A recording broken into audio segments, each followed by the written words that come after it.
Gender wars. Black man versus the black woman. You see it. The legacy of the Asherah poles begins with their function as literal antennas for the planet's innate magnetism, serving as physical anchors for a society powered by the pulse of the land.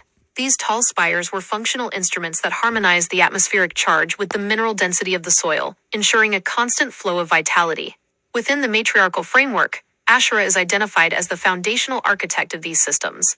A black woman of Babylonian origin, whose mastery over lightning and earth currents allowed for the creation of free energy networks. Ptolemy Soter entered this landscape not merely as a conqueror of territory, but as a disruptor of this vibrational infrastructure.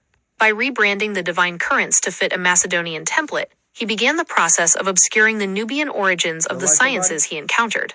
This campaign was less about theology and more about the control of the grid, shifting the source of power from the natural environment to the hands of a centralized priesthood.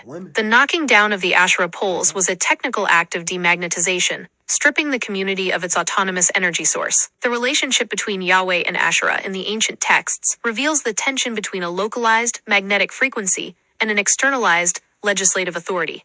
As the patriarchal structure gained momentum, the poles were characterized as rivals to the stone altars, representing a shift from living, growing wood to static, cold monuments. This transition marked the beginning of a gendered war, where the female capacity to channel natural forces was labeled as a threat to the burgeoning state. Asherah's identity as a black woman in the Babylonian context emphasizes the biological and atmospheric resonance required to maintain these magnetic societies. Her lineage was tied to the high conductivity regions of the world, where the sun's radiation and the earth's magnetism intersect most powerfully. The removal of her influence was a strategic move to sever the connection between the people and the self-sustaining currents of their ancestral lands. Ptolemy Soter utilized various aliases and titles to embed himself within the local lineages, effectively hiding his intent to dismantle the matriarchal lattice. By adopting the mask of Serapis, he synthesized the existing currents into a new, manageable form that favored the male hierarchy. This move allowed the patriarchal elite to claim ownership over the sciences of the Nile and Babylon, while actively suppressing the women who were the primary practitioners of these arts. The demagnetization of the Asherah poles resulted in a literal grounding of the human spirit, making it easier to govern a population that was no longer plugged into a free energy source.